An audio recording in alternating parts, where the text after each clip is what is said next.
خصوصا على سيد الرسل وخاتم الأنبياء وعلى آله الأزكياء وأصحابه الأخيار أما بعد. Last week, my son, he turned 6 years old, my oldest one. And when he turned 6, I took him by the hand to my mother. And I said to my mother, do you know why I brought him to you today? She said, why? I said to her, the reason is because when I was his age, you sent me from my home to go and study in another country. And then I came back to live with you 15 years later. Yeah. And she said, you were 6? I said, yeah. She said, no, you were 7. So I said, Mom, I was 6. So I said, I have proof. She said, what's the proof? And it was just interesting, the day before I was just packing up some of my stuff, and I found my first passport that I had as a child.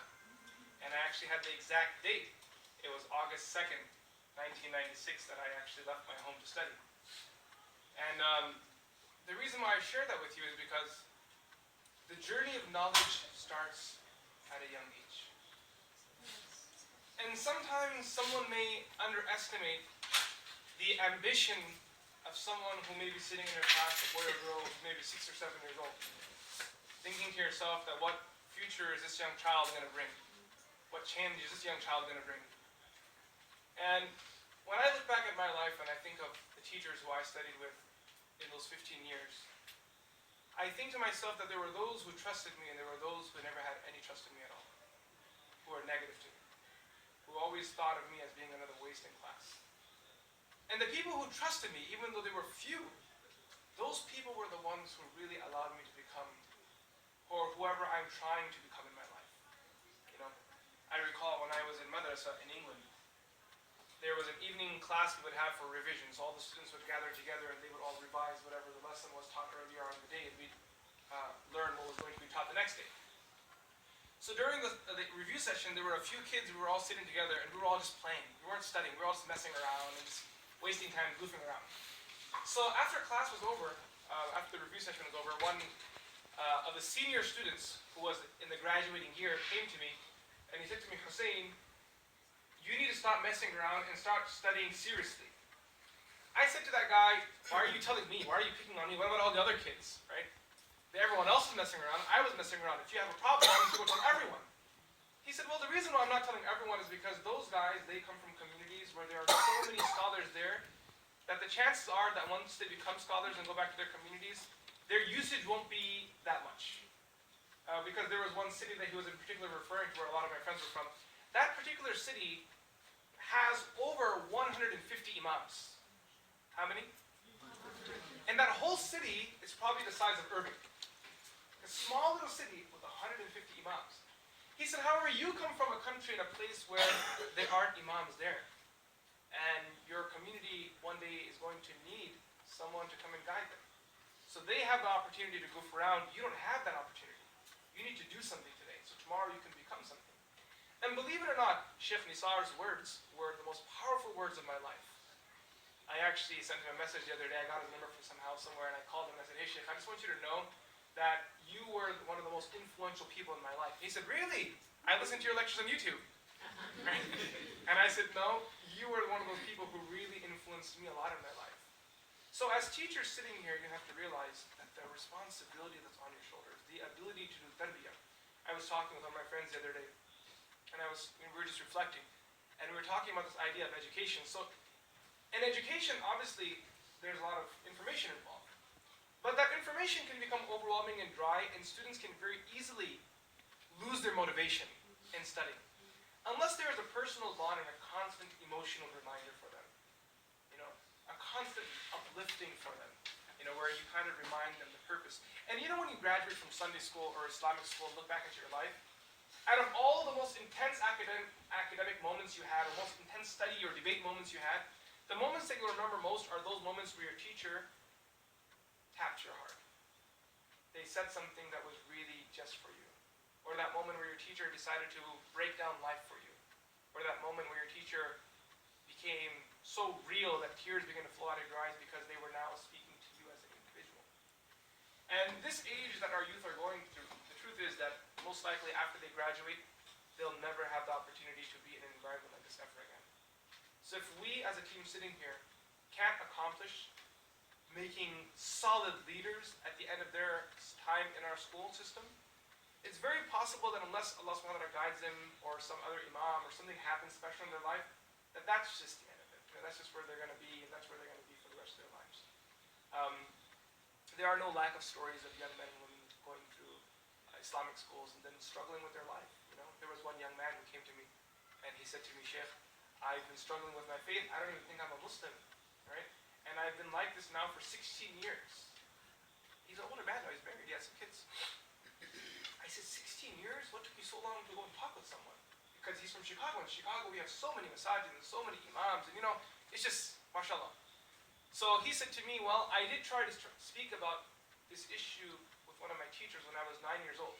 I asked my teacher when I was 9 years old, does God exist? And my teacher slapped me on the head and said, go do your homework. Just dismissed it, completely. And then I thought to myself, you know what? If my teacher doesn't care, then who was it that's going to explain this to me? And there was one young man, I'm just going to share one story, then I'll end.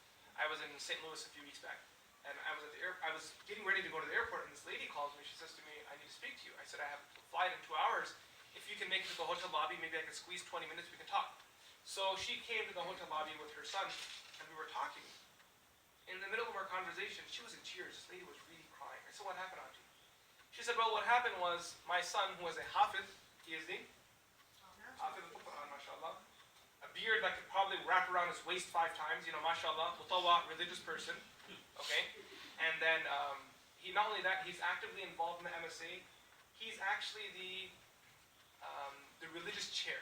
So he's the guy basically who invites speakers to come to the university and sets up the conferences and so on, right?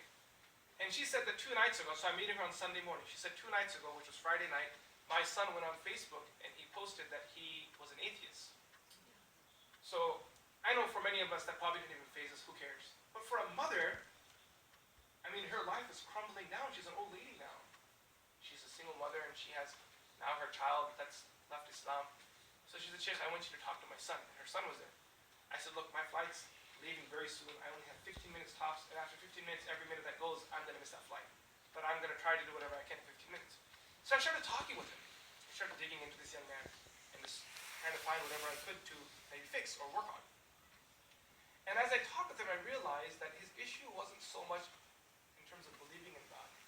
He was actually struggling with some things personally which were not permitted in the deen. And the easiest way for him to run from the whole problem was just denounce religion altogether. You guys understand that? So there were layers and layers of issues. And what I found out in that short period of time was that he was actually, he wasn't gay, he was homosexual. And he had feeling towards another guy, and they were good friends, and then they wanted to consummate their relationship. And he couldn't do that because he was a Muslim. So his friend said to him, they booked a hotel together, they were together. His friend said to him, hey, there's only one way to do this. And his friend gave him an LSD pill.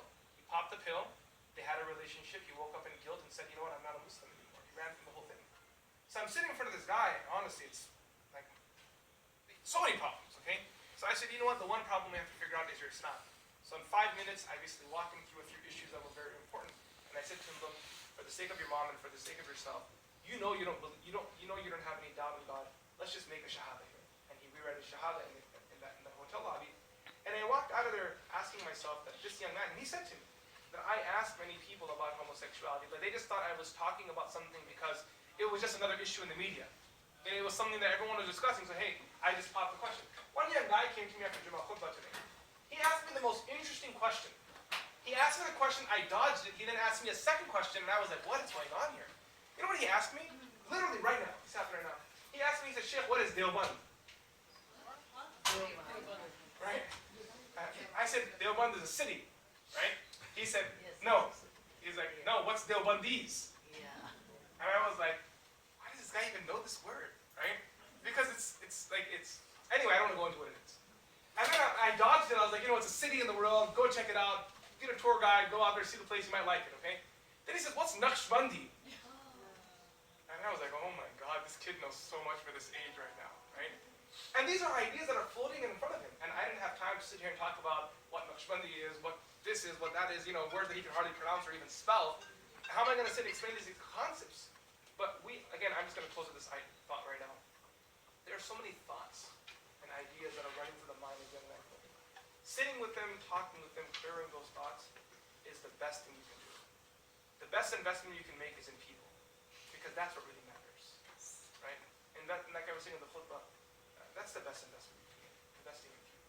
Sitting with them, talking with them, being a mentor, finding out what their issues are, and guiding them through them. And if you can't guide them yourself, at least guiding them to people who can ultimately guide them. We pray that Allah subhanahu wa ta'ala gives us sincerity. Allah gives us tawfiq. Allah makes us guiders. Allah makes our children guiders in our communities, amongst those people guiding them. Sallallahu alaihi wa sallam.